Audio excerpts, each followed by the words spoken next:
Two teams leading their division, two teams that are battle Sunday night. We got Texans, we got Detroit. We got it all on today's show.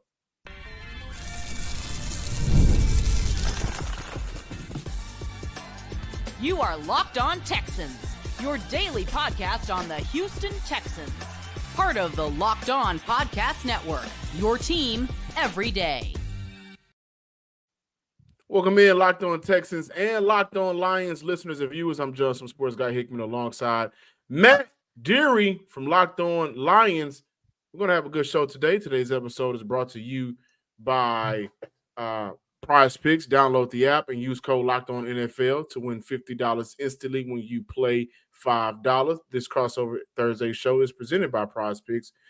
We got the Lions' biggest storylines, the Texans' biggest storylines, and keys to victories and score prediction. Matt, the Detroit Lions, one of the hottest teams in the NFL. I think the best team in the NFL, despite the record for the Kansas City Chiefs. How you guys been able to be so dominant throughout this year? Well, John, great to see you. The biggest storyline really for this team is just how solid they are really in all departments and in all areas, offense, defense, special teams up front. That offensive line has just been absolutely dominant with guys like Frank Ragnow at center, Penei Sewell at right tackle. They've been fantastic. So they run the football at David Montgomery, Jahmyr Gibbs in that offensive line. Jared Goff is playing it at MVP level. And now you add in Darius Smith, hopefully a healthy Josh Paschal as edge rushers now to go with the interior of that D-line. And the team's just focused. They go week by week and do their thing and really maul people. That's how they do it. And they went into Green Bay out last Sunday, 4:25 primetime game, Tom Brady on the call. And they mollywopped the Packers. They really did. They took them out of everything that they wanted to do offensively in the passing game. A little issue stopping the run, but they ran it themselves with Montgomery and Gibbs and played mistake-free football. And that's what they've been doing during the 6-game win streak. I tell you what, a lot of Texan fans appreciate you guys for doing what you did to the Dallas Cowboys. Yes. Completely embarrassing them on TV. But the spread right now for the Lions is, 3.5. And then over-under for points is at 49. If Houston fixes a lot of their inefficiencies, this could be an exciting game, or this could be a bad outing for the Texans, who are 1-2 versus teams with a 500-plus record. The Lions, again, are one of the better teams in the NFL. Jared Goff is a top 3 MVP candidate. What have you guys been able to get out of the savvy vet who a lot of people wrote off a couple of years ago? They really did, John. I mean, he was traded basically along with draft picks for Matthew Stafford. Stafford goes to the Rams, immediately wins the Super Bowl, and Lion fans are thinking, oh my goodness, this is just so it's deja vu. It's SOL, same old Lions. And SOL, by the way, is dead. Jared Goff has just been really, really solid, but now he's taking it to another level. He doesn't have any incompletions, just aren't in his vocabulary. I mean, he completes every ball. He's accurate. He's confident back there, has time to throw. Has a ton of weapons, yes, but even with Jameson Williams serving a 2-game suspension for performance-enhancing substances the last 2 weeks, finds other guys to spread the ball to. Tim Patrick, Amon-Ra St. Brown, of course, is one of the best. Sam Laporta, the tight end, hasn't had the great year he had a year ago, but still a guy to fear if you're an opposing defense. But Goff just does not miss on throws. He's had a lot of time. He's got a great connection with Ben Johnson, the offensive coordinator, as they've now worked together for 3 years. And Ben Johnson's going to be a head coach next year, you'd figure. Although he turned down opportunities the last 2 years because of unfinished business. They want to win the whole thing, and they feel like with Goff and that offense and that O-line and that run game that they're on their way. Speaking of Ben Johnson, he's one of my favorite offensive coordinators in the NFL. I personally want him in my favorite team, but we'll talk about that later. What should the Texans fans expect from that offensive coordinator that many fans want to hear in Houston a couple of years ago as their coach? And how much of a godsend has he been as a play caller?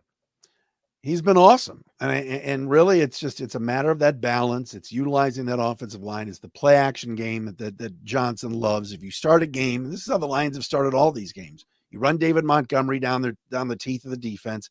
He carries tacklers. His yards after contact are as good as anybody in the league.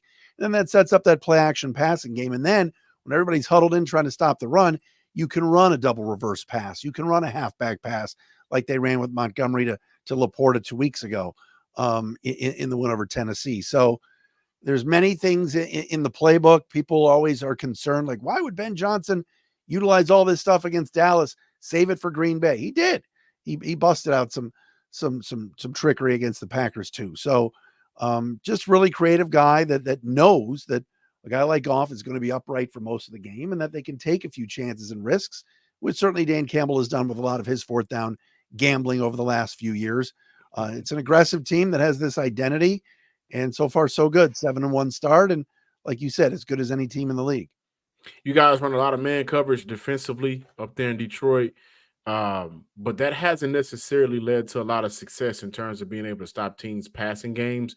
And since Hutch's injury, the Lions only have a 31% pass rush rate, among worst in the league. Is there concern there? And is that an area where, for a Texans team that's been getting beat up a lot offensively on their front five for the offensive line, and CJ Stroud, 8 sacks last game, should we kind of be like, okay, maybe we're not playing the best of the best, and this should be a game where we see CJ Stroud stand up a little upright in the backfield? Well, obviously, I know you guys have had left guard problems. That's an understatement, John. I think Landry Locker could play left guard this week, Houston legend. But like, let's be honest. Without Aiden Hutchinson, you're taking the best defensive player, maybe in football, and a DPOY candidate off the team. Right. It's a killer. So they've tried to piecemeal it together. Josh Paschal, like I mentioned before, they're hoping to get him back this week. Has missed the last 2 games. Marcus Davenport they signed in the offseason was going to be, Hutch's wingman. He's done for the year.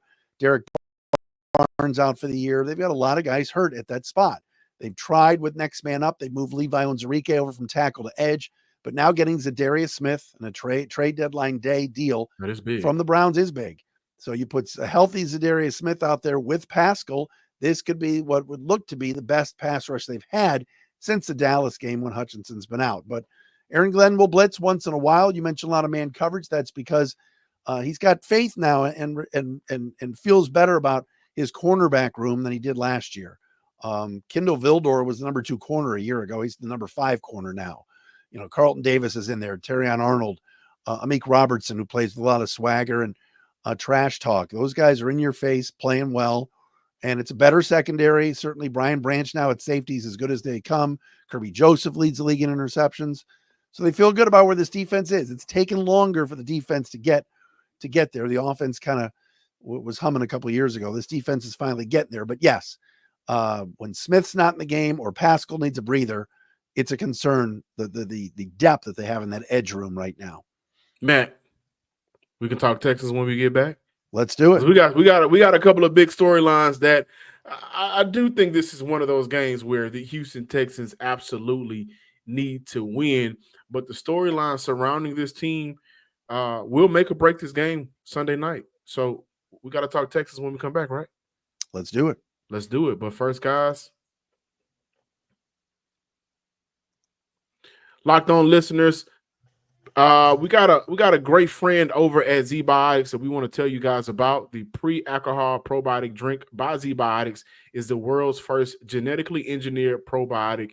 It was invented by PhD scientists to tackle rough mornings after drinking. And here's how it works. When you drink, alcohol gets converted into a toxic byproduct in the gut. It's this byproduct, not dehydration, that's to blame for your rough next day. Pre-alcohol produces an enzyme to break this byproduct down.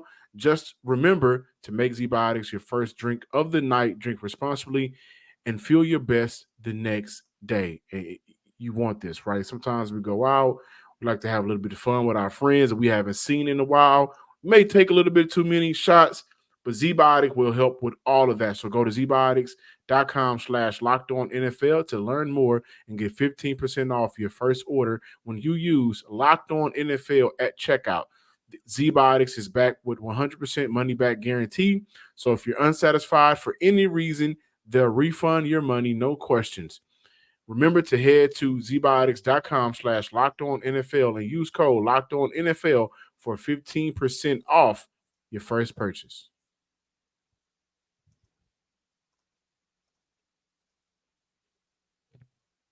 Welcome back in, Locked On Texans and Locked On Lions listeners and viewers. Matt, talk to me, man.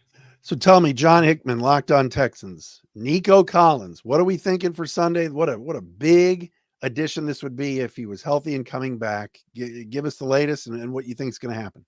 Yeah, right now Houston needs Nico, right? This offense has, really struggled without him.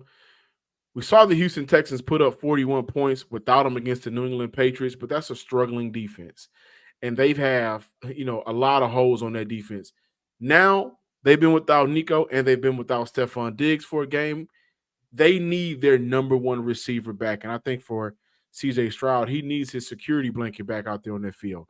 There are some of the options out there for Houston. The connection and the chemistry just isn't there for their second year quarterback. Look at a guy like John Mechie, missed his rookie year due to things outside of football that he cannot control. Last year, trying to get into the swing of things, and this year he just hasn't had the opportunity to prove himself. Tank Dell is getting on a roll, so that's a good thing to see. But aside from that, Houston has really lacked the big play that Nico Collins bring, and just on third and long situations, and Houston has played behind the sticks a lot this year. On those situations, just a receiver that CJ Stroud trusts. And so right now, he is on pace to play Sunday. No confirmation on whether or not he will, but hopefully Houston will get their number one receiver back out on the field Sunday night. You look at the Texans, you see a 6-3 football team. I think people expected better in terms of how they've looked from an optics perspective, but 6-3 is still very good. They're still the best team in that division. What's been the biggest change from last year to this year that maybe they aren't playing as well? And is it just CJ Stroud had such a great freshman year? Is he having any bit of a sophomore jinx at all? I don't necessarily think there's a sophomore slump or jinx there. I think the league is caught up to the play calling. And we highlight Ben Johnson. I think Ben Johnson is one of those guys that I can't wait to see his opportunity as a head coach, the staff he puts together. But Ben Johnson is a guy that excels at getting the most out of his players and finding ways to get those guys in open space. And I think he does an amazing job with Amon-Ra St. Brown. I don't think that would be the receiver we know now if he wasn't playing with a Ben Johnson as a play caller and a Jared Goff, who we know is a very accurate quarterback from 0 to 9 yards.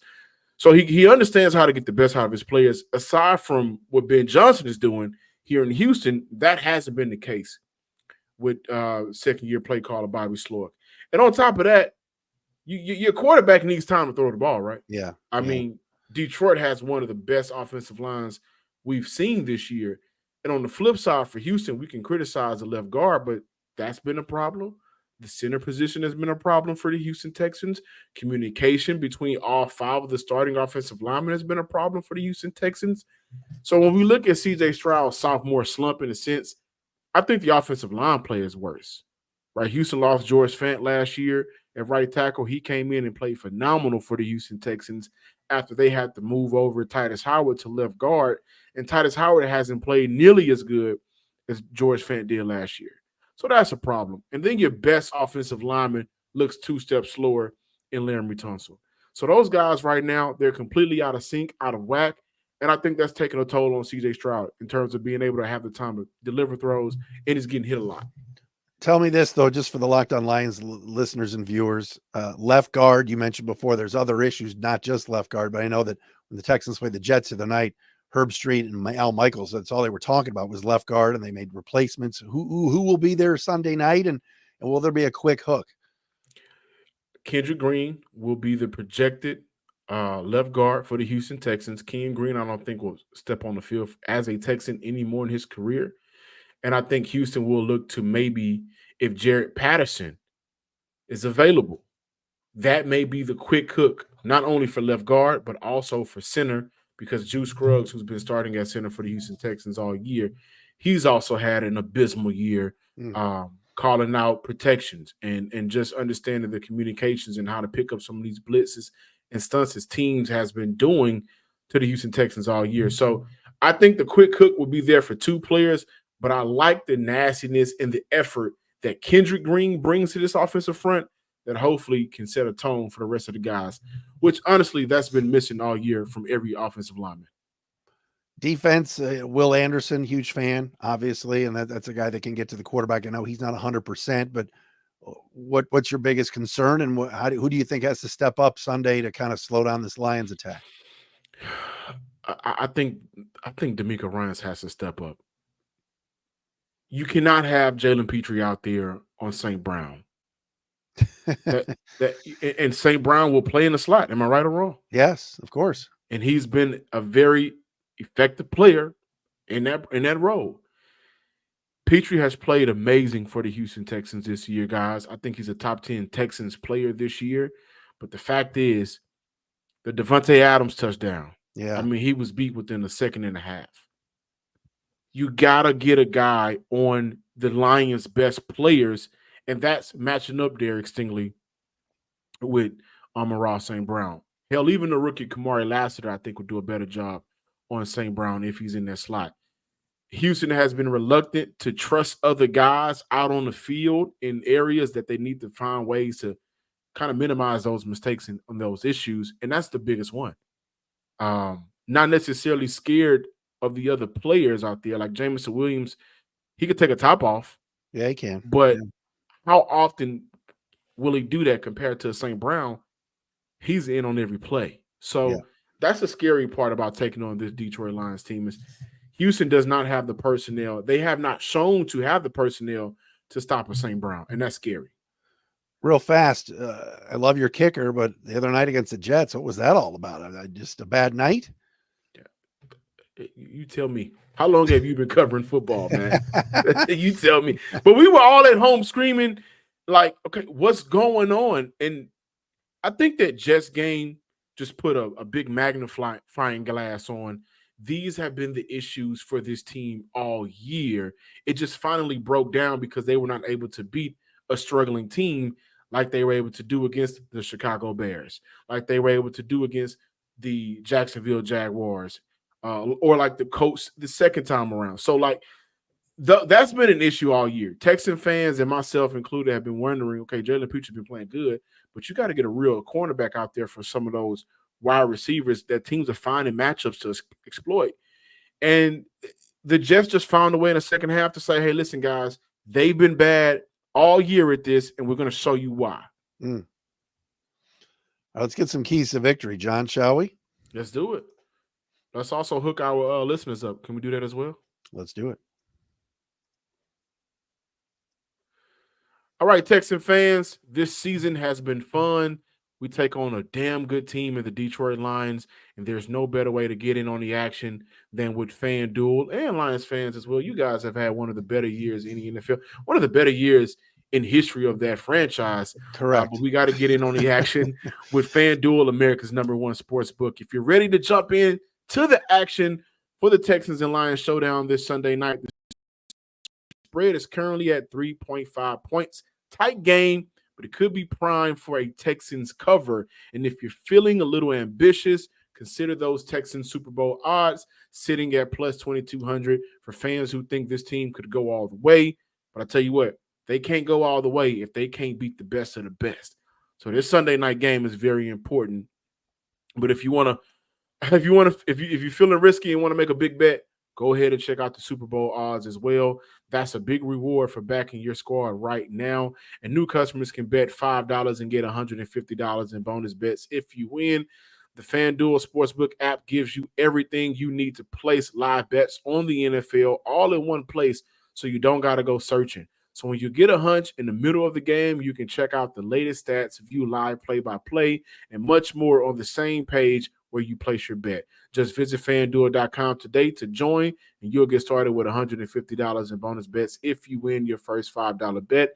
That's FanDuel.com today. Never waste a hunch. Make every moment more with FanDuel, America's #1 sportsbook and official partner of the NFL. And also Locked On Texans and Locked On Lion listeners, Prospects also is another way that you can get real money sports action every day, 5 times, 7 times a week. As much as we put out a show, you can get some real money sports action with Prospects. With over 10 million members and billions of dollars in award winnings, Prospects has made daily fantasy sports accessible to everybody. You just pick more or less on at least 2 players for a shot up to 100 times your cash. Run your game all season long with Prospects. Download the app today and use code LOCKEDONNFL to get $50 instantly after you place your first $5 bet. Again, download the app today and use code LOCKEDONNFL to get $50 off. To get $50 instantly, after you place your first $5 bet. Prospects, run your game.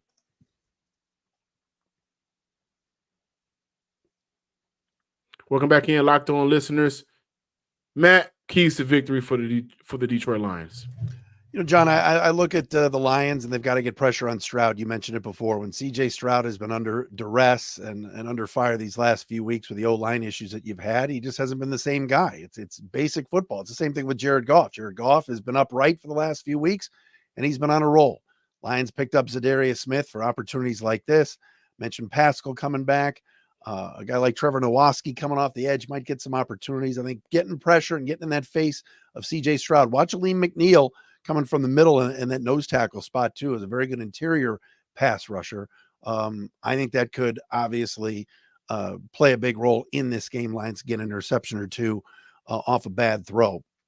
Also, I just think the Lions have got to stick with what they do. I know it's Sunday Night Football. I know it's prime time. Everybody's going to be watching. This is a really good matchup. Last thing you want Ben Johnson to do is to turn this offense too pass happy like they did earlier in the year in the Tampa Bay loss. Keep running the football. Keep pounding it with David Montgomery. Then second touch, you get Jahmyr Gibbs the football. Stay with what's been working, which is ground and pound first, then the play action pass. And number 3, I think field position is huge in this game. Jack Fox is one of the best punters in the league, has really flipped the field a few times this year. Lions are playing a good team. This is a damn good team. They played a good team last week in Green Bay on the road. And they've had a tough schedule here as of late with Minnesota and Dallas. Not that Dallas is good, but that was for you. But let's be honest. Houston's solid. And if they get Nico Collins back, last thing you want to be giving them is a short field. Jack Fox as a weapon in the punting game. Jake Bates making his field goal so that he's kicking off rather than a miss from 47 and then a short field for the Texans. I think field position will be important in this one. How about you for the Texans? Man, I think the Houston Texans, so they get into the red zone, they're not scoring touchdowns. That's a problem for the Texans this year. And so much so, not only are they not scoring touchdowns in the red zone, but in the last 2 games, you want to know how many points they combined for in the second half? 6. You're not going to beat elite teams that way. And I don't think a lot of people would have thought of saying the Detroit Lions is an elite team, but they are. And they're put together very well. So this is one of those games where I think they need to, pull out all of the stops, but they got to score when they get down in their red zone. They got to put up 7. C.J. Stroud said a couple of weeks ago, we need 7 more than we need 3, and that's a fact. They are not being able to assert themselves offensively in the second halves. And when you play a team like the Detroit Lions, your defense is going to eventually get wore down when you have a David Montgomery, a Jahmyr Gibbs, who, by the way, is saving my fantasy team, so shout out to him, and a Jared Goff, who is in complete control of that offense right now. They know how to take away teams' strengths defensively, but they also know how to maximize their strengths. And so for Houston, it has to be a shootout in a sense. The defense has done a very good job this year giving this offense opportunities to score. I think the field position has been good for the Houston Texans for the most part, but they have way too many games where the defense is giving you 5 drives of stopping teams offensively, not scoring points, or only limiting them to 3 points, and then the offense goes out there and give them a dud. So that's unacceptable. The key to victory is just scoring points. This is one of the worst passing defenses in the NFL, by the way, so hopefully they can get Nico Collins back, but if not, you signed Dalton Schultz in the offseason to nearly $12 million, and he's been very lethargic this year to this point. You need more of him. You need more of Tank Dell, who got it going last week against the New York Jets, and I think they have a better secondary than Detroit. So hopefully he can continue that trend. And then overall, I think right now Detroit is, 3rd in the league in terms of turnover? Yeah. You can't turn it over. You cannot give that offense more opportunities to put up points, because if you do, they're going to do the Texas 2-step. Yeah. They stepped on Dallas, and they may step on Houston. But I think this is a game I have to be for real, and I think this is a Detroit Lion game, 31-21 type of game. Wow. I'm going to go 24-21, 27-24, something like that. Lions. I think it's going to be close. You mentioned the number from our friends at FanDuel is 3.5. Houston did not play well last week, as you talked about. I've had some extra time off. Might get Nico back. I still like the Lions. I have a hard time going against the Lions right now. They've won 6 in a row, and they've done on a crazy stretch, 4 out of 5 on the road, and they're about to, if they win this game, would go 5-0 during that stretch. That'd be pretty good. So I'll go 27-24. I think it's going to be a close game and a nice test for the Lions as they kind of wrap up this tough stretch. So one more question, Matt. A couple of seasons ago, we all laughed at Dan Campbell getting hired, and he said, we're going to eat your kneecaps. But bite the kneecaps, yes. Bite the kneecaps, right? He said we're going to bite the kneecaps. That's done, man. No one's laughing anymore. Nobody's fantastic job. I mean, I don't think we've seen a Detroit Lion coach like this. No. And like, what has he meant to that team? It's just culture. It's smarts. It's a really good staff that has stayed together. All these former players, Mark Brunell, the quarterback's coach, Hank Fraley, the O-line coach, Aaron Glenn, the D coordinator, Ben Johnson, all these, he lets them do their thing. And the players love him. He's making good decisions. He's grown as a coach. First year made some mistakes, second year too, but now in year 4, it's all working. It's a great environment, and he's done a great job. Shout out to Aaron Glenn. He's a Nimitz grad. It's a high school out here in Houston. Yes, that's right. Until next time, ladies and gentlemen, peace.